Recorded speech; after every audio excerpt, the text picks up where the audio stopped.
弟兄姐妹平安，又是到了祷告见证会，特别是领袖高峰会的一个见证分享啊。那我们一同起立，来向我们今天的神献上我们的感谢与敬拜。我要全心赞美。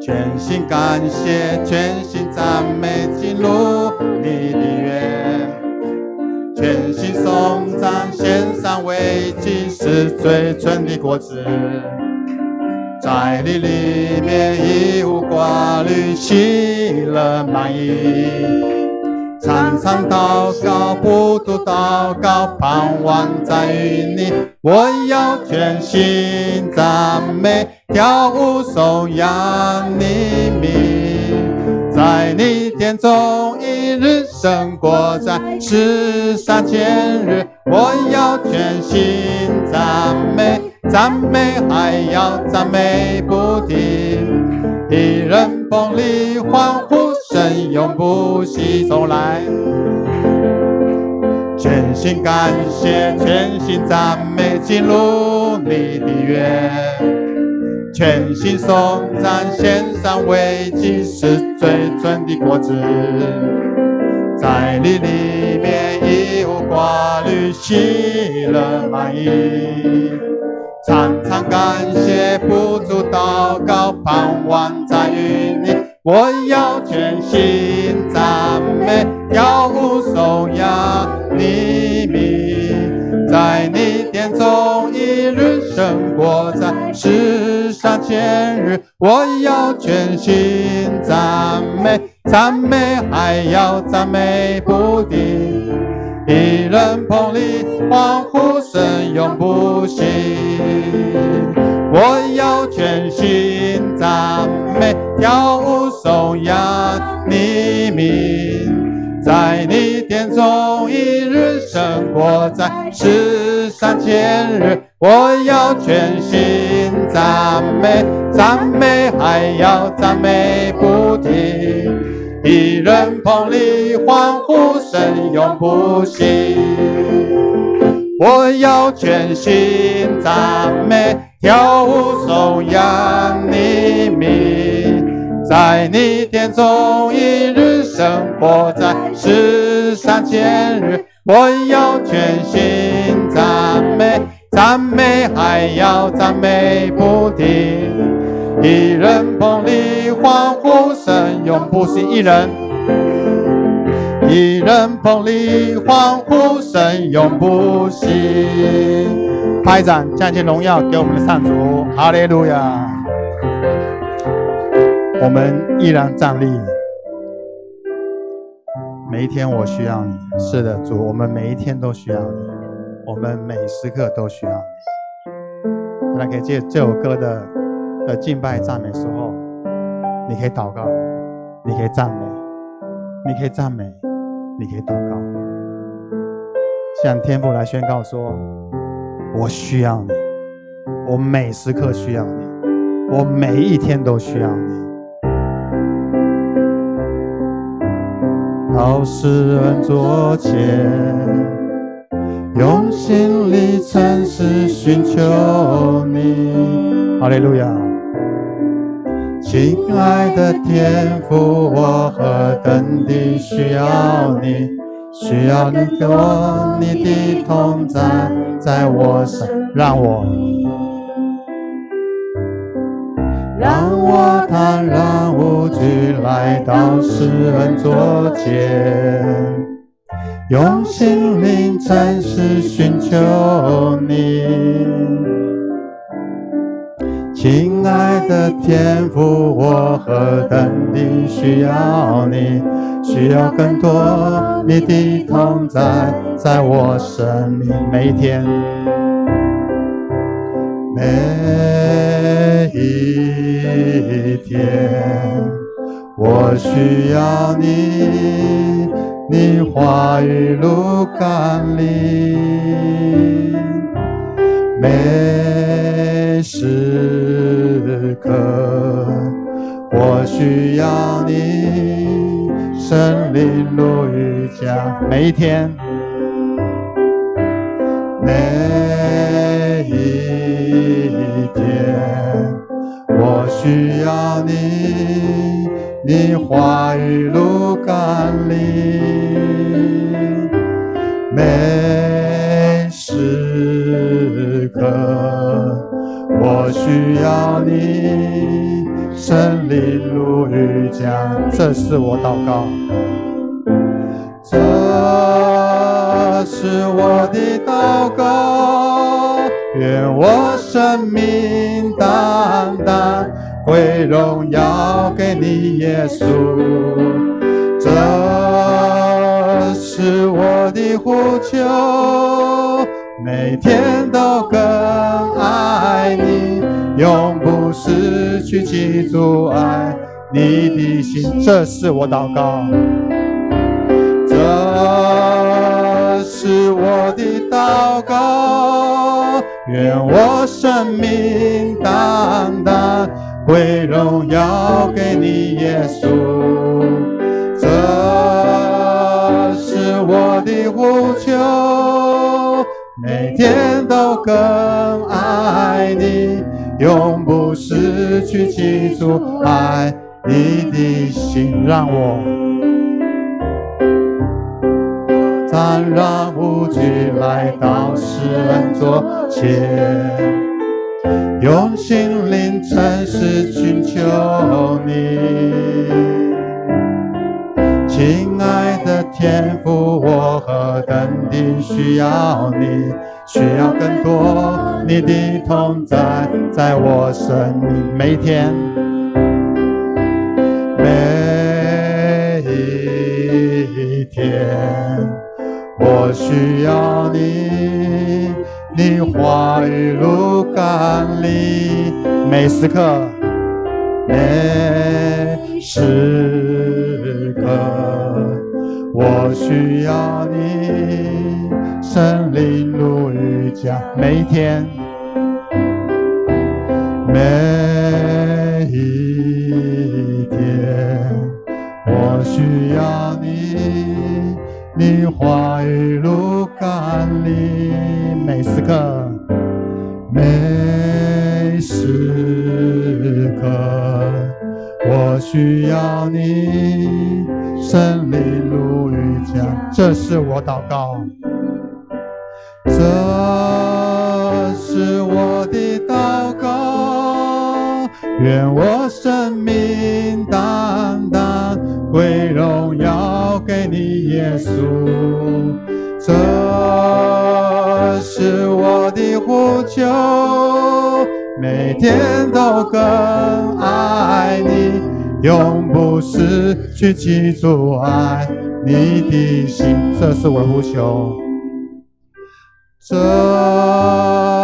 是我的呼求，每天都更爱你，永不失去记住爱你的心。我们一同低头来祷告。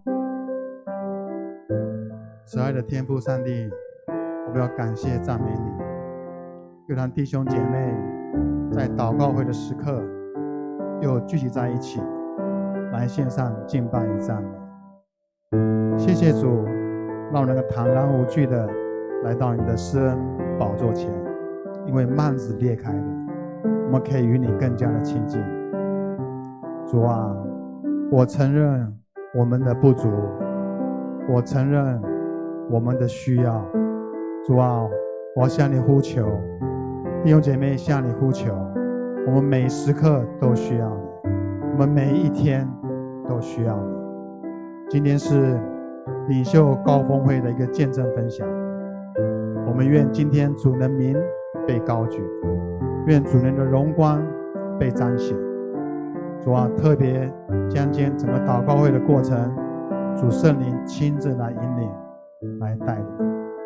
我们也为陈牧师来祷告，主啊，帮助他扩张他的境界，有从你而来的智慧、力量还有勇气，走前面的道路，帮助他引领他，也保守他们全家的平安还有健康。愿今天的祷告会主的荣光被显现、被彰显，因为万有都本于你，依靠你，也归向你。还将感谢祷告是靠耶稣基督得胜的尊名祈求，阿们。请坐。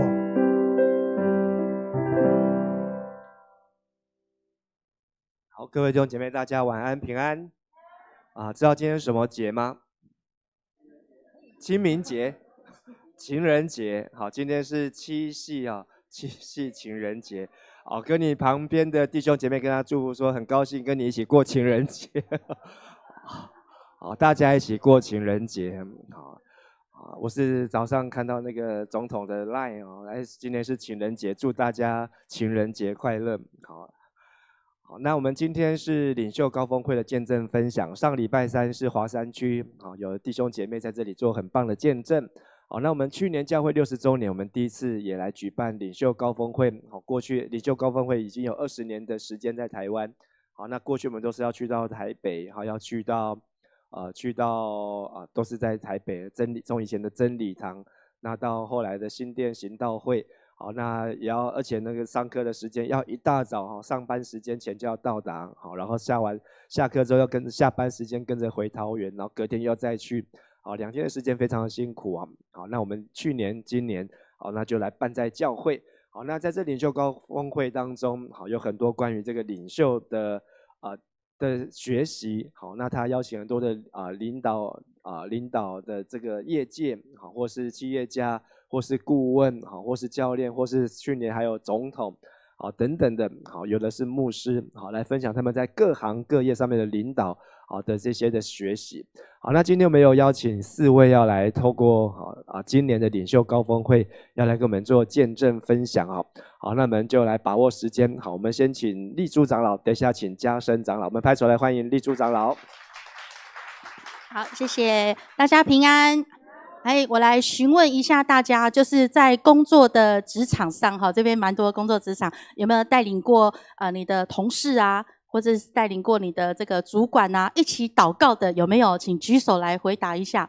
哇，很棒，大家都好勇敢，给自己拍拍手这样子哈。好，那我想我们很多时候这个个性不同哦，这个是很多领袖都会遇到的问题哦，就是说跟自己不一样的人。那我今天要分享那个领袖高峰会的主题，就是那个盟友领袖，他有一个17分钟的短片，应该大家不知道印象有没有很深刻？那没有看到没关系哦。在讲座里面呢，他那个他的主题就是她是一个黑人的女性哦，一个女性主管，那她要去带领一群呢，就跟她的背景非常不一样，都是白人，然后都是男性，这个一听就知道是差异很大的，很不一样哦。那她说她面对的呢，不只是工作上的挑战，还有性别啊、种族啊、经验跟文化上的差异。那当然，我觉得她很勇敢。她说她并没有要试图的去消除这些差异，她也没有要求她的团队，就说你们都需要变得跟我一样这样子哈。那我觉得这个是一个很勇敢的事情。那她说她做的呢是建立一个叫做安全的环境。她说让在职场上呢，每个人都可以被看见、被尊重，然后确保我们的团队呢是方向一致的，让每一个人知道说我们是在为什么而努力哦，就像今天一样，我们是为什么而努力，要一起祷告，一起来。那他说在困难的时候呢，激励人心，而且在我们慢慢前往的这个路上呢，给予很清楚的指示哦哈。那所以呢，他说这个团队呢，不但彼此合作，也创造了非常好的成果。我记得他说第1年他们就突破了这个10亿美元的绩效哦。那我就觉得这个是一个很鼓励人，那就让我自己想到，就是说真正有影响力的领导呢，他不是让所有人都变得是一样的，那不同的人仍然可以一起前往同一个方向。那我在我自己的这个工作经验当中呢，我也有一个属于自己的不同领导的经验哦，就是我们公司呢大概有100个人上下哦，那么每个月都有一个大型的月会哦，那个是我主持，所以我就大概15年前我进去公司的时候呢，我们就安排一个叫祷告的流程哦，就是说每次那个会议啊，在颁完奖之后说，那我们一起来祷告，为这个月来祝福大家哈。那我就觉得这是一个很好的文化。那当然对我自己来讲，这个祷告它就不是只是一个宗教仪式啊，是我在这个月的开始之前呢，我要向神献上感恩，然后为我们的团队去寻求智慧，然后也为台下的所有人都得到祝福。你猜大家会喜欢得到祝福吗？会，那个阿们都很大声这样子哈。但是呢，这个会议之后呢，他们又手牵手的会去拜拜。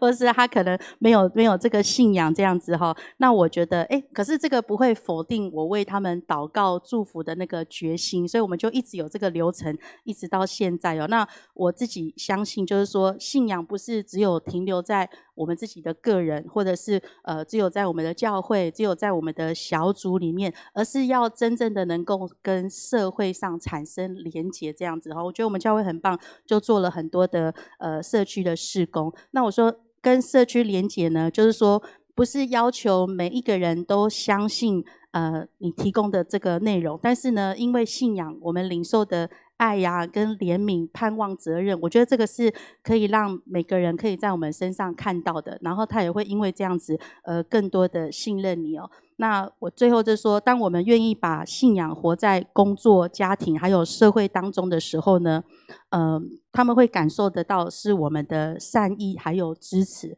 也许在初步的时候，可能他们不会接受我们的信仰，但是他们在我们的态度里面呢，会看到尊重哦，因为我们有很多不同文化、不同信仰的人。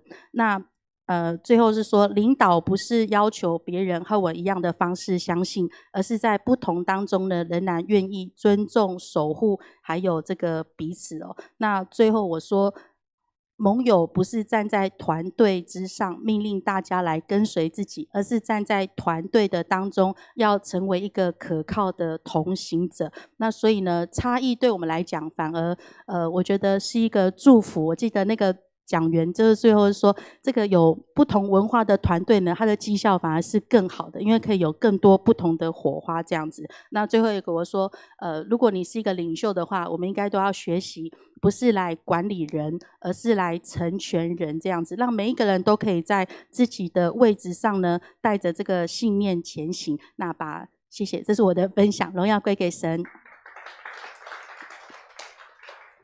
谢谢立柱长老的见证分享，还有做的这个图解啊。那我们接下来要请嘉升长老好来分享啊。这次我们在今年领袖高峰会，我们有4位同工在筹备，好，那也就是立柱长老、嘉升长老、出狱长老和牧师娘啊。好，我们来拍手欢迎嘉升长老。好，各位大家平安。那个我们都说听到要怎么样，行道，对不对？哈。所以礼拜天牧师的讲道听完了之后，也要去行出来，对不对？好，选丽莎，好。那我们听那个领袖高峰会要不要行？要。我当天有问大家哈，大家都不大愿意去行哈。那但是我就自己想哈，自己想说，我上了这个课呢，那对我有什么帮助？然后我能够做什么这样子哈？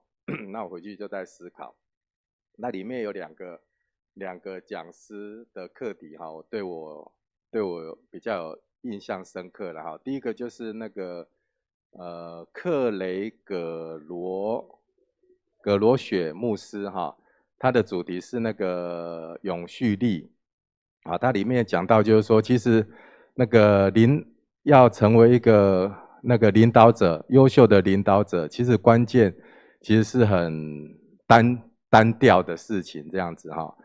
然后他就用他自己举例哈，他在平常，医生有跟他建议就是说，那个不能只是刷牙啦哈，要用那个牙线哈这件事情。他是很抗拒的，好，后来他就想说啊，那就用看看这样子。然后他说从用牙线开始，他就觉得他第一次用牙线的时候呢，他觉得其实他是一个很有自律的人哈，愿意自律这样子。当他用牙线了之后呢，他就晚上呢，他想说他是有个自律的人，他就拿起他的笔记他就开始写他的那个日记这样子。那写完了之后呢，想说是有纪律的人，所以他就没有滑手机，他就早一点睡觉。那早点睡觉呢，当然就早一点起床，早点起床呢，就可以吃一个好好煮一个早餐，好，然后来吃，然后吃个好的早餐呢，就有好的心情，然后就可以很快的去上班，那就没有迟到，那上班的心情就很好，那好的心情，就工作效率就很好，然后就很快就把工作做完，然后就回家，回家就因为有好的心情，好的一天，然后就对待家人就很好，跟夫妻的感情，跟小孩的感情都很好，然后就回想，这一切都是因为他用牙线这样子，就是很单纯的一件事情，可以做很多的改变，这是第一个。然后第二个呢，就是那个不要再等了，不要再等了。那个讲师什么名字？乔恩阿卡夫，他的主题就是别再等了，那别再等了呢，他就是有三句话，还记不记得？就是保持正向，全力以赴，别再等了，就是说，每一个信念或是每一个想要做的事情，对我们来说，我们要保持正向，然后全力以赴，不要再等了，这样子，那保持正向当然是很重要，如果太多负面的思想在我们的头脑里面，很多事情我们就不会去做，那全力以赴，当然我们做每一件事情，如果没有全力以赴的话，距离成功我们就会有一大截的差距，这样子，那别再等了，通常我们人都有惰性嘛，都会懒惰。那当我们懒惰的时候来到的时候呢，那我们就是要鼓励自己，不要再等了，赶快去做这样子，那刚好这2天我就有听到那个一个连嘉恩医师他有一篇的算是演讲讲到了他里面提到说，我没有全部都听完我只有听到前面，我就觉得我想要做一些事这样子他前面是讲说，为什么那个耶稣啊，他从来都没有口出恶言，他为什么讲的话都是那么鼓励人，那么正面，那么有智慧为什么然后他就说，是因为他心里想什么，嘴巴就说出来，他心里想的都是好的，都是正面的，都是有智慧的，所以他就把那个心里所想的说出来，所以他认为说我们读圣经很重要，然后背金句很重要，他说要昼夜思想神的话，然后这人变为有福。诗篇也有讲，新约也都有讲，就是要昼夜思想神的话这样子，所以他就用很多方式去背圣经，然后包括家里贴很多的经文，包括他常常会拿金句在手上，人家滑手机他就背经文这样子。后来我就想说，这个可以当做牙签这一趴啦，我就想说，对，我来学就是我要开始就是说把每一次对读圣经有感动的经文把它抄下来，然后把它贴在我家，但是我妈不晓得肯不肯然后就想说来做这件事情对我来讲，我觉得是一个可以做的，也愿意做的那如果我可以多背一点圣经头脑里面都是圣经，都是经文以后讲出来的话就会比较有智慧那是不是对我来讲我觉得对我的生命也是有帮助，对我的家人，对我的小孩都有帮助这样子所以从这2个课程虽然很简单很单调，然后但是我愿意就是不要再等了然后积极正面，然后努力去做这件事情然后把这样的一个经历跟学习跟大家分享那希望我们也是可以每一天或者是在我们的生命当中找一件事情，然后持续的来做这样子那这是我的分享，谢谢。好，感谢嘉森长老。去年我们有80位报名参加好，那今年也有60位。好，那我们今年呢，就是希望能够让他 focus 在这个课程上面，还有分享当中。好，所以我们也让这个时间可以更集中。好，然后也减少一些其他的这些的花俏的事工，好，能够让大家能够享受，好，特别是在分组当中。所以今年有听到一些参与这一届的领袖高峰会，他们就说哇，今年觉得很棒，好，但很可惜就是分享时间太少，好，他们很看重也很珍惜这个分享的时间啊。好，那今天因为我们本来是礼拜天要来邀请说上礼拜有参加的领袖高峰会的成员来见证分享，不会因为礼拜一、礼拜二都带全职同工去退休会所以看到牧师脸都晒得黑黑的。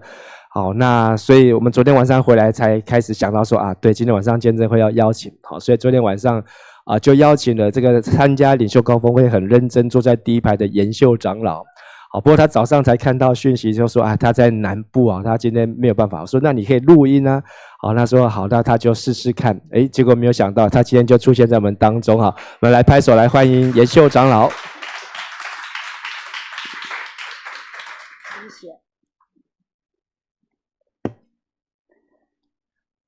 各位亲爱的弟兄姊妹、家人们，很平安，好，大家平安哈。今天很高兴，也带着满满的感恩，但是也带着一点惊讶的心情跟大家分享哈。因为就像牧师讲的哈，我要分享非常的惊讶。为什么惊讶？因为本来现在我在南部，而且是完全不可能上来，所以早上当我看到牧师讲说你有没有这个感动，我心想说我在南部，所以我认为是完全不可能，8分之能1000不可能哈。然后，但是我想，神有他的意思，所以我今天很开心来跟大家分享，在领袖高峰会议，我领受到那个对我生命的看见哈。那我刚刚讲过，为什么是惊讶？好，神很奇妙，所以神也会很奇妙，在我们每一个人的身上做那些很奇妙，我不知道是什么，可是今天就发生了哈。那愿今天我所说的，还有各位所听的，都成为我们一个生命的更新哈。神要更新我，好，那神要更新你什么？我不知道。那我想先问问大家，那也问我自己啦。这段日子里面，大家目前是怎么样的状况？是现在在非常忙碌的状况呢？还有在应付生活的大小事呢？还有你想说我每天应付生活的大小事就已经很疲惫了，还是你现在觉得有些人可能觉得我现在很安静，我也有一点孤单，可是我也有一点不知所措。那不管我们现在是在什么样的状况里面，我相信神今天在这个家庭，我们这个大家庭当中，要给我们最合适的陪伴跟安慰。那迦南教会一直有一个非常美的愿景而且算是我们的一个很重要的属灵的 DNA， 请问是什么嘞？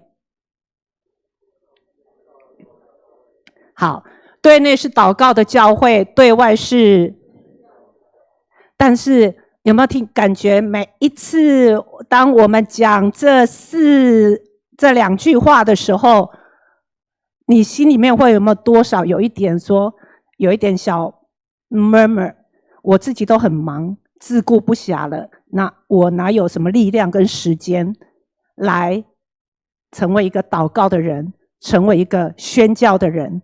那今天透过领袖高峰会议 Craig 刚刚嘉森有讲还有另外有一个叫 Juliet， 这一个是 Craig 是牧师，那 Juliet 他是一个算是专职的一个训练者那我也在省思这些看见对我的生命还有对我的信仰究竟带来什么样的启发？那我们应该要在日常生活里面怎么样活出这样的一个生命？那第一个我也要提就是说刚刚那2句话是神给我们的考卷吗？不是，但是那2句话是怎么样？我们等一下从领袖高峰会议里面怎么去领受？是神在我们最疲惫、最需要的时候，神怎么样给我们的温柔跟拥抱？你不会觉得有压力？为什么？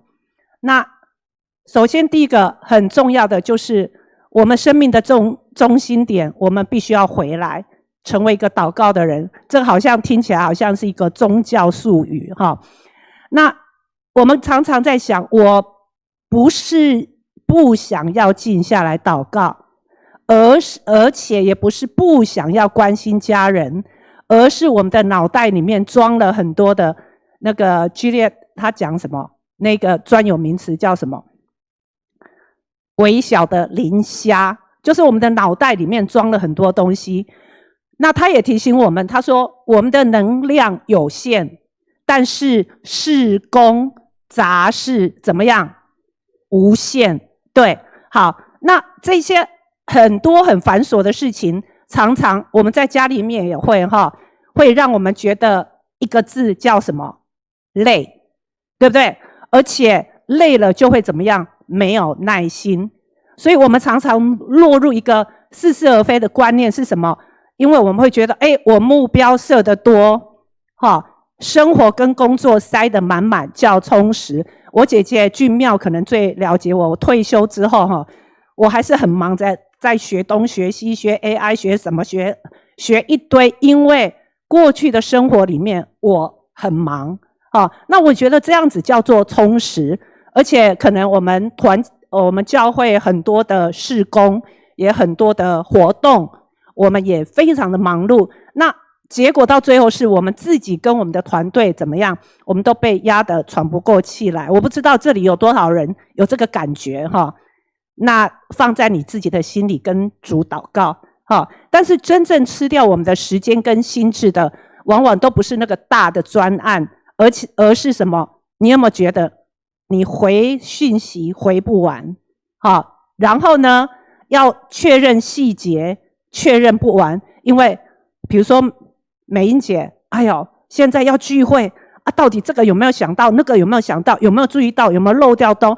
我们有很多的细节，我们花在这上面，而且我们重复的流程一直发生在这些小事情上面。那 Juliet 她提了一句话，她说真正的专注，真正的专注来自于她英文是 decide， 但是她说拉丁文它是叫做切断。切断什么？切断不必要的消耗，不必要的消耗。所以为了回应神呢，那些繁琐的细节是什么？你的繁琐细节，这不是只有服事，还有你的家，还有你的工作。我们常常在开会，到底繁琐的细节是什么？那我们作战，为什么我说作战的节奏呢？这个要降频，这代表什么？要切断一些我们觉得频率一直都在上面，我们必须要放慢下来，放慢下来，为我们的时间跟空间，还有我们的心，要腾出一个空间，我把它叫做白色的空间。因为唯有安静下来的时候，我们才能够回到我们刚刚讲的一个生命的中心点，我们才能够知道什么是我们生活跟生命的中心点。那个是什么？那就是耶稣所说的，我们要连接在葡萄树上，这就是祷告。那现在教会早上都有圣经共读，我们读了之后，很重要的是要跟神产生的关系从哪里来？我们今天是什么会？祷告会。可是我们怎么样回到祷告？我们很忙碌。那刚刚我也要回应就是说包括我们个人，我们的教会我们的工作跟家庭，那我们怎样从这个忙碌当中回到这个中心点，这个信仰真正的中心点？不是急着要多做什么，而是把祷告当成我们的呼吸。来，请问一下，你为什么活着？你凭着啥？一口气，对吧？那口气是啥？那口气就是呼吸。你也感觉呼吸，你要想说，我今天要不要呼吸，还是我等一下要不要呼吸吗？没嘛，是安怎？就是像刚刚嘉生也有分享到一个很 boring， 他英文叫 boring， 可是我比较用，就是说它是一个已经既有的，已经生存印在你生命里面的习惯了。你不去想说爱安怎？那我们怎么样把这样的一个习惯，这样的祷告的这样的生命，也变成好像我们的呼吸，像我们的呼吸一样。那祷告就是我们的属灵呼吸。那 Craig 也给我们一个很激励的一个提醒他这个提醒我觉得很棒他说微小持续，就是微小一件事情，一件小事而已，加上他是忠诚，他写忠诚，我会讲说习惯，就像呼吸一样。他说成语时间，它等于生命的翻转。刚刚我们嘉生长老有讲一个可爱的故事，叫做牙签的故事，对不对？好，这牙线呐，牙线的故事，好，这个牙线的哲学，它目标只有一个，就每天晚上本来刚开始那个医生是跟他讲清一颗牙齿，那我请问一下美秀哈，医生哪跟你讲，你要为着你的喙齿哈，你要开始清牙齿用牙线，但是你要把牙齿都用牙线清一清，你可能会觉得哈，清这么多好麻烦哦。那如果医生换了一个角度跟你讲，那这样好了。我们用那个最基本动作，只要清一颗牙齿，美秀你也清了，就简单对吧？很简单，对不对？清一颗牙齿，那你清了一颗之后，来我请教那个仁圣长老，清完一颗啊，你会不会觉得啊，清了一颗，我这刚刚有卡点物件，是不是想说啊，搁清起来啊？对啊，就。清了之后就讲啊，既然清了第2颗，我就继续第3颗、第4颗、第5颗，继续整口牙把它清了。那这一件事情代表什么呢？好，也就是说，改变生命的关键，从来不是那种大到让人家窒息的终极的目标，而是低到不可能失败的微小习惯。那牙线这个小动作呢？建立的是一个我要照顾我自己的健康的身份认同，所以他彻底改变他的生活习惯。那微小的祷告也是可以一步一步的改变我们的生命。所以当我们把这个牙线的哲学带入，不要多，1分钟的祷告，1分钟的祷告对我们的生命会带来什么样的改变？我们来看一下哈，刚刚嘉生长老也有讲说，就要怎样，不要再等了，好，不要再等了。所以第一个，我们牙线的哲学，第一个就是不要再等了，启动，你不做就是0，你从这个微小的突破开始，好，微小的行动开始，有可能你很简单的祷告，晚上你就说主啊，我今天好累哦。但是我把今天交给你，求你祝福我的家人。1分钟很简单，生命的影响就像清第1颗牙齿一样，这1分钟打破了从0到1，打破了我没有时间祷告的这个魔咒。它会让我们发现，原来祷告这么没有负担，否则我们每次对内成为祷告的教会，祷告好沉重。很沉重，1分钟开始。第二个的改变是会改变什么？我们的焦点，我们那个 focus 跟心态，就是从我们本来在抱怨来看见恩典。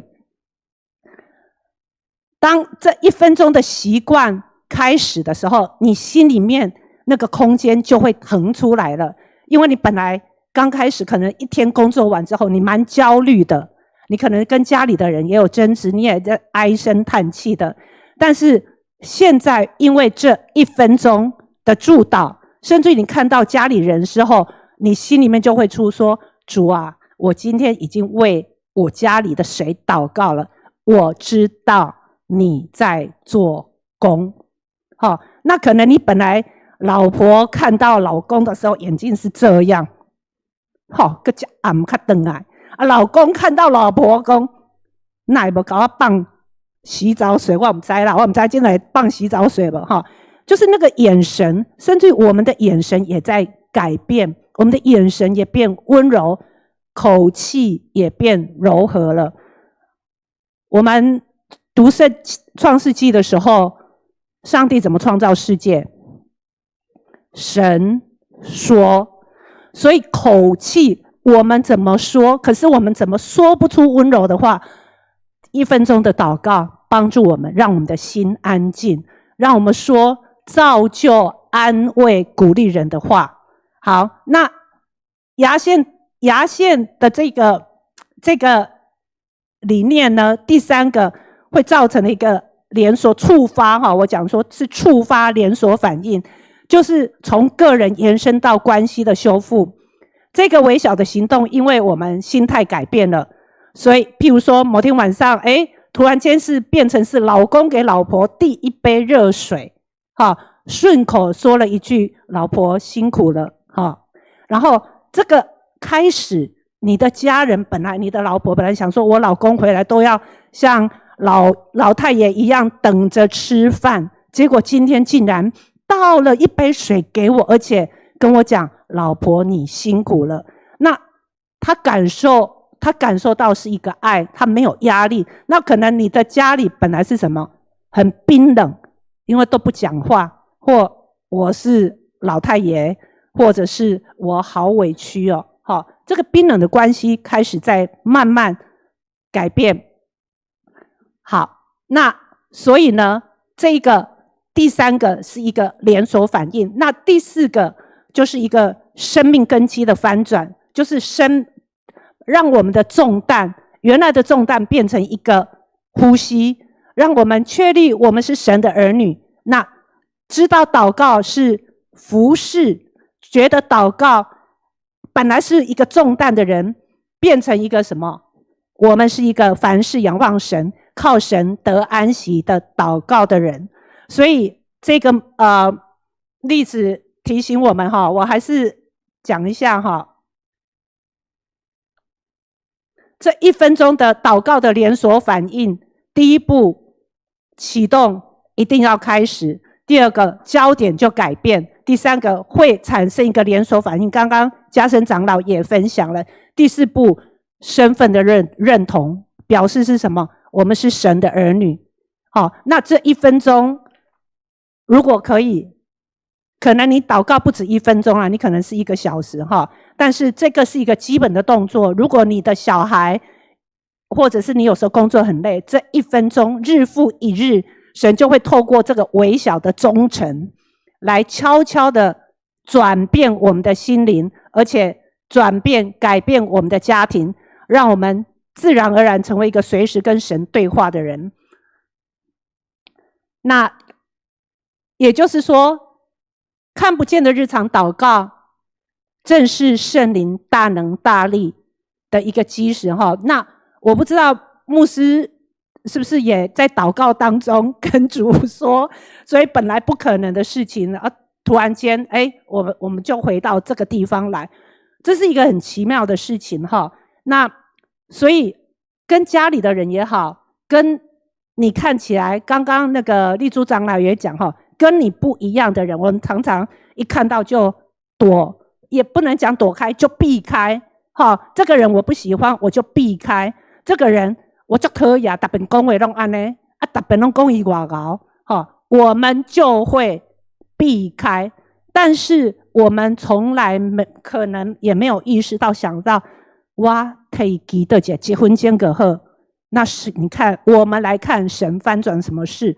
那我今年一直也跟神问一件事情，说主你给我们教会你在这个教会里面，主你要成就什么事情那我们常常在讲神要成就的神迹奇事是什么，我不知道，可是有可能那个最大的神迹奇事就是我们开始每一个人都在祷告。那个祷告不是讲说你一定要这样一定要那样，而是每一件事情每一个服事的点你都记得跟主问，你都跟主说。这句话看起来又像是一个宗教术语，但是我们的经历会让我们经历到那个神迹奇事天天在发生，不是10年前的神迹奇事，不是10年前的见证，而是今天的见证。好，那第二个我觉得我的领受是神说要对外成为宣教的教会那在我们的真实里面，怎么样去传递这个微小的声音跟温暖？来，我请问一下，大家听到要成为宣教的教会，有没有感觉就觉得这个好大，在牧师你去做，长老你去做，恁要去遐传福音，恁要去外口什么传福音？我们听到这个，我们马上就觉得，哦，好重哦，你会觉得有压力。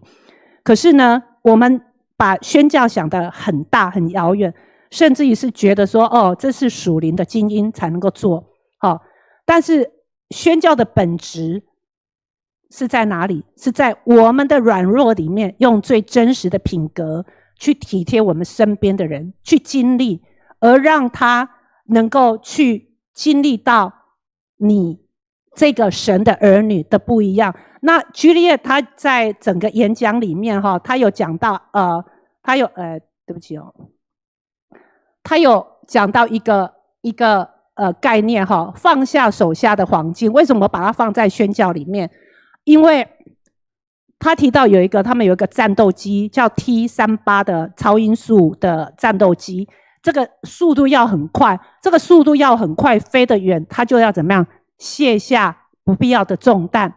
那这个代表什么意思？在我们的服事的重点里面，是在我们过去可能做得很好，或我们自认为很好的东西，看起来很有价值、很有成就感的东西，我们把它全部都抱在我们的身上，我们不想放。在我们的家里，我们自己也一样。我过去，比如说，我过去在这个社会里面，我做到什么，我不想放。可是他说，你要 drop some gold， 要把有一些黄金放下来。那意思是什么？我们必须要有愿意放下我们的固执，还有放下我一定对，你拢爱听我的。阮俊妙姐姐会讲，那个你也特别拢都是，就是好像一口气安呢，都是你对。那我觉得这个对我的一个学习，就是说，如果我的生命没有改变，我怎么去宣教？我如果没有让我的同事们看到我本来是这样，然后我愿意，而且是在他们面前也看到软弱，可是在软弱里面得刚强。我想要问大家，这个容不容易？顺正长老那个之前他也是总经理哦，对不？重但是呢，一个这样的一个角色，我们要成为说所谓的放下，我们一定是对，我一定要怎么样？请问一下，容不容易？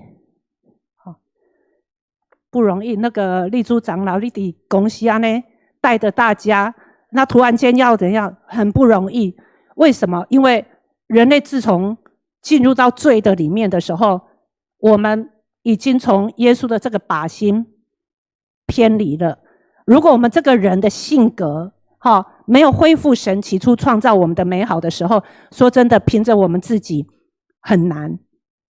但感谢主，所以刚刚为什么我们第一个部分要特别要提到祷告，而且是天天要连结在耶稣这棵葡萄树上面，不能再靠着血气来撑。我们可能有些事情我们在撑着，要让人家看到是好的。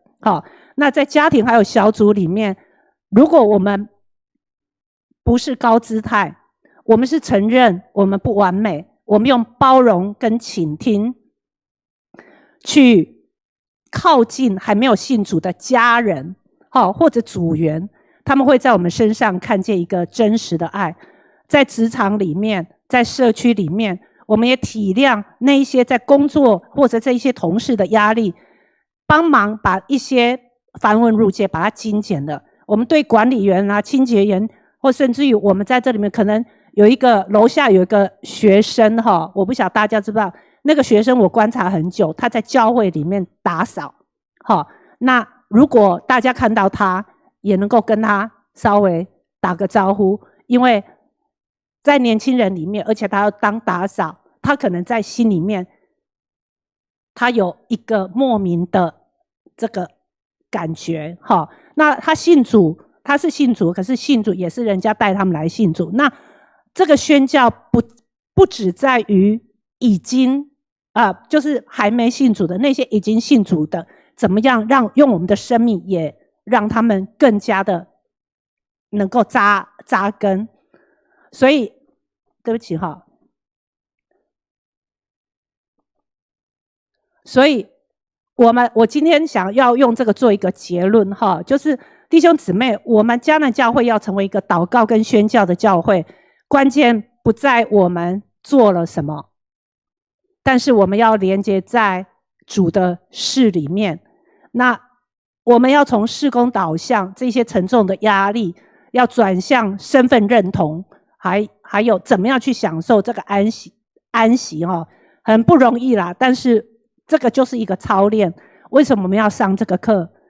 他给我们的这些，我们怎么做？我们进到小组也好，我们进到教会里面也好，或进到我们家庭里面也好，我们怎么样把这一些转变，还有把目标计划变成一个微小的忠诚，把包装完美的属灵的精英，承认我们软弱的真实的生命。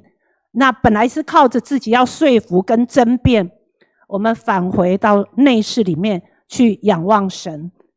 所以还是这个结论：1分钟的忠诚，1小步的温柔。那愿我们每个人的生命都是随时向神投入新生的内室，也愿我们每个人的生活都在软弱中照亮身边人的微光。谢谢。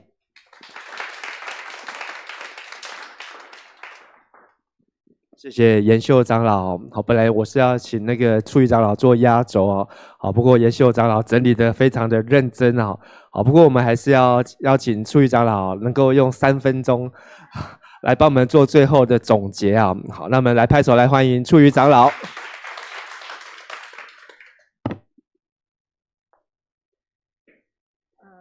我不要再讲领袖高峰会了，我讲一个小故事。我先生他们的家庭第一个信主的就是叔叔，那他现在已经90岁了。那他就是有一次他在在美国当医生，然后退休之后就到那个叫做什么屏东最远的地方医院，叫什么医院？恒春的那个医院哈，他就在那边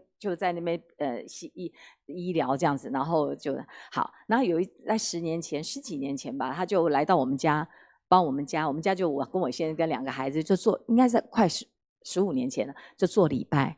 他就讲一个故事，我觉得他那个故事我永远不会忘记。我也跟赞美小主人讲很多次，应该讲个2、3次。他说一个家庭。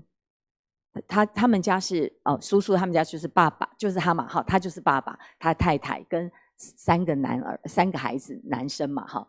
他说他们家常常有一个情况，就是他的属灵生命很强，所以呢，我们用一个爬楼梯的角度来看，他就是爬在最前面的，然后呢，后面是谁？他太太，最下层的是他3个儿子。然后这个时候，他是他们家的属灵的领袖，他也是爸爸，是一个领袖。这时候他就脑袋里面就一直在决定他到底要怎么做。他是要爬到一半，他转过头来就问说：快点啊，你们快点啊，赶快爬，就走路快一点啊，脚抬高一点啊。他可以选择这一条路，他可以选择第2条路，就是太太你下去把他们带上来。他也可以选择这一条路，但是他告诉我们，他那天在分享，他说他选择的一条路是他下去，他下到最下面那一层，然后他一手牵着他的孩子，另外一只手是扶持他们3个孩子慢慢的走。就在那样子的情况里面，他的太太也怎么样？也下来了。所以他跟他太太2个人就陪着这3个小孩子慢慢的爬上去。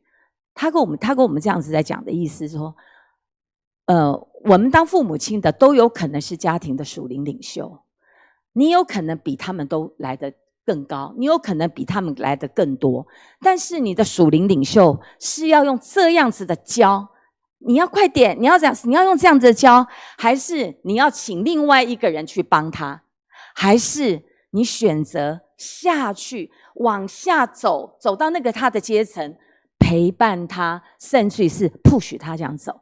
他给我和我先生一个这样子的一个，就是那天我们就是家庭礼拜，我不知道大家听得怎么样。我一直在学习，如果我们是小组长，如果我是区长，我是牧区长，如果我们是定制度的，或我们是定规矩的，如果我们一直是这个角度的话，那我们会觉得很可惜。7-Eleven 的这个，你知道黄崇仁吗？他就是流通教父。他说，如果你在 7-Eleven 你只是在卖咖啡，你就错了。你要卖的是速度，因为客人不一定要喝你 7-Eleven 的咖啡，他要的是我在 7-Eleven 喝咖啡，我又可以快速拿到，因为他的族群全部都是上班族群，快。我没有办法在早餐店等咖啡，因为早餐店要等很久，等你面包等什么。可是我唯独到 7-Eleven 我就可以怎么样？快速拿到那一杯。他说要看见顾客的需要。那我们在牧养的人，我们在做 leader 的人，我们要看见我的组员的需要，他们现在在哪里？我愿不愿意下楼梯陪伴他们一起走？以上。牧师有看见那个顺正长老等一下要坐公车的需要，好，我们要来进入公祷。好，那我们来看我的公祷事项啊。好，就是我们先拍手，谢谢这4位啊，来帮我们分享领袖高峰会。好，他们很认真的参与啊，让我们能够在今天晚上短短的时间能够得到这样的回馈。好，那么还有一天就是在这个礼拜6，好，那也欢迎弟兄姐妹能够参加。好，那么的公祷事项有3个啊。好，那首先我们要为哥伦比亚的地震来祷告。第二个，我们也要为汉光演习对台湾的帮助和防御来祷告。好，那第3个，我们要为我们的桃园的发展包括可能本来有一个医院，清大医院要设在桃园，现在可能变成叫做科学教育馆好，无论如何也求上帝来带领。好，那这段祷告我们请明文执事来带领我们大家来做祷告。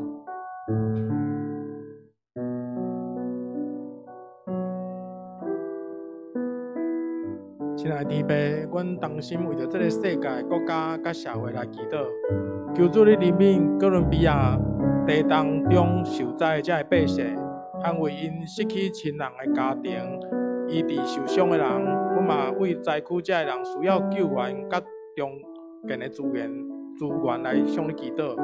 阮嘛要将台湾交托伫主你的手中，求主你保守国家的安全，赏赐阮这国防的人员有智慧、有能力，甲会当警醒，互大项保护台湾的工作会当完善。阮嘛求主你掌管两岸的关系，除去这的冲突，互双方会当用智慧来带来和平。求主你赏赐阮政府的官员有智慧、公义甲远见，互阮每一项的政策拢会当拢毋是为着个人甲政党的利益，会当真正将人民的需要甲国家的未来放伫头前，特别为着桃园医疗甲科学教育建设的规划来祈祷，求主你引带相关的单位当做出合宜对市民下一代有帮助的决定。愿主互台湾成做一个公义、和平、甲互相疼惜的一个国家。我嘛要为教会中心、为国家守望来祈祷，成做社会祝福。我的祈祷拢是奉主耶稣基督的名求，阿门。接着我们要为教会、为教会来祈祷。好，我们也有3项。好，第一个是这个礼拜天，好，那我们教会有短宣队青年要在第2次前往高雄小港的汉民长老教会短宣。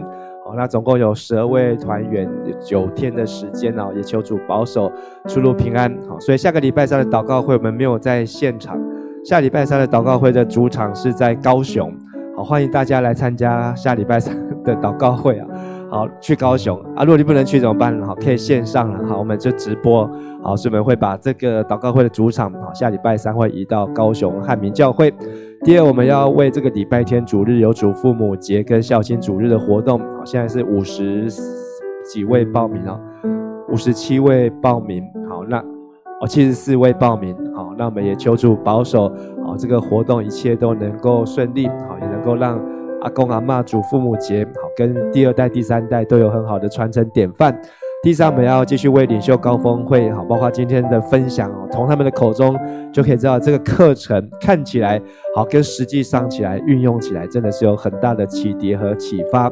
好，那也能够建立我们的信心，好，让我们知道我们都能够随时随处今年的主题叫做随时随地起来领导。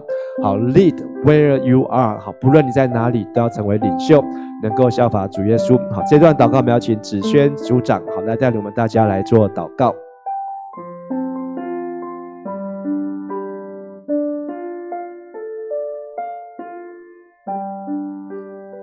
主耶稣，我们一起主耶稣，谢谢你让我在这里跟大家一起为我们的教会最近的事工来祷告。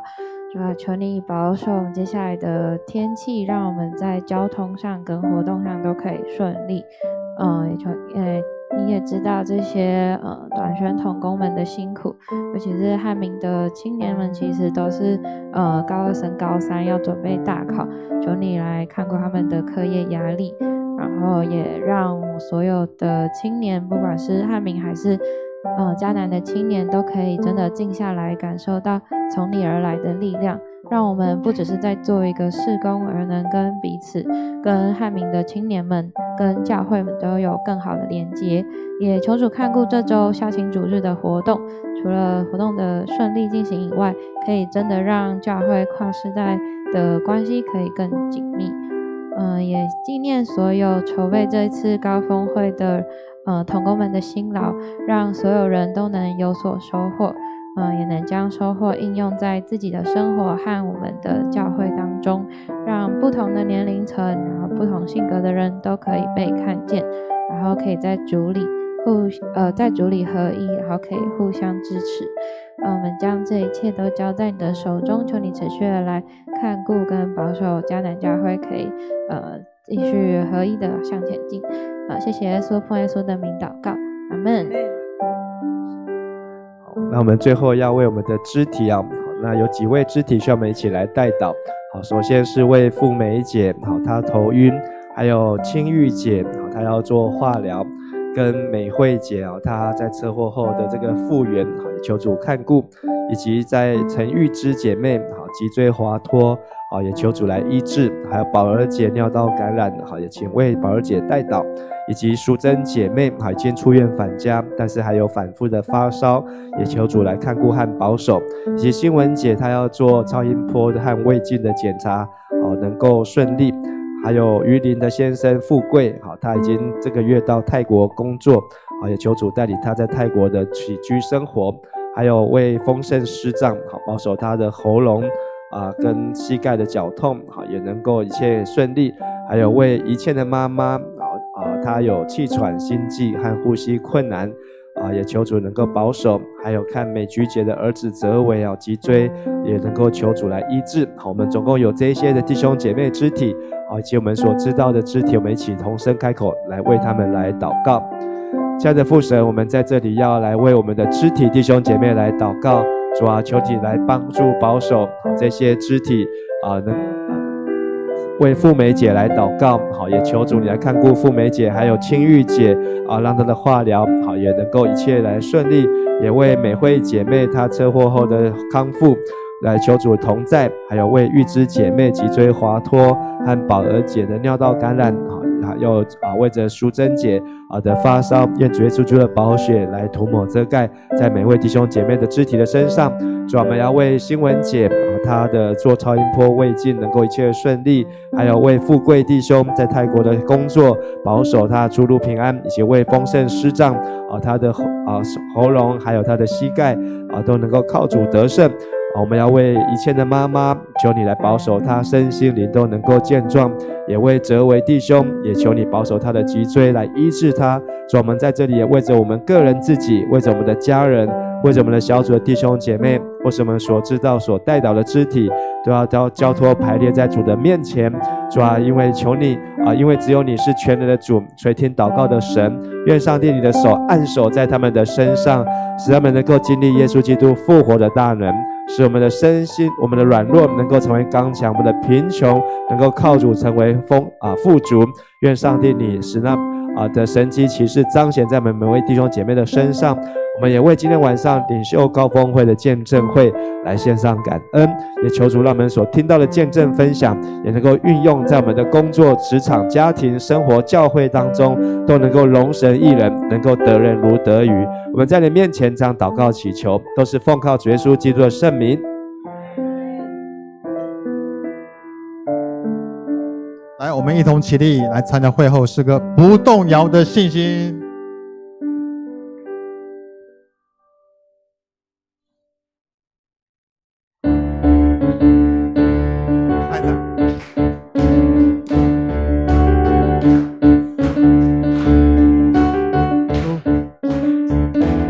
主赐给我不动摇的信心，海浪之中你伸出大手拉住我，救出去我心中所有的怀疑，旷野之中紧紧跟随云柱火柱，海浪之中我必不沉落，旷野之中我必不迷路，不退缩也不害怕，不动摇也不放弃，因我深信你应许不改变。困难之中我仍然赞美，疑惑之中我仍然祷告，心在水面的信心，刚强壮大的前进，我的神必在前面为我征战。行在水面的信心，行在水面的信心，刚强壮大的前进，我的神必在前面为我征战。我们拍手，把荣耀归给耶稣。哈利路亚！我们最后一起用主祷文同声来祷告。我们在天上的父，愿人都尊你的名为圣，愿你的国降临，愿你的旨意行在地上，如同行在天上。我们日用的饮食，今日赐给我们，免我们的债，如同我们免了人的债，不叫我们遇见试探，救我们脱离凶恶。因为国度、权柄、荣耀，全是你的，直到永远。阿们。我们拍手，把荣耀归给主。好，那最后有一个报告事项，好，就是这个礼拜六我们的领袖高峰会是9点报到，8点45报到，9点开始。好，那么在早上6点半，好，有一个9点半开始的啊。那我们早上6点半有一个阳明公园的这个爱家的活动啊，好，也欢迎弟兄姐妹能够来参加。好，那我们彼此请安，好，愿神欢迎祝福大家，好，晚安平安。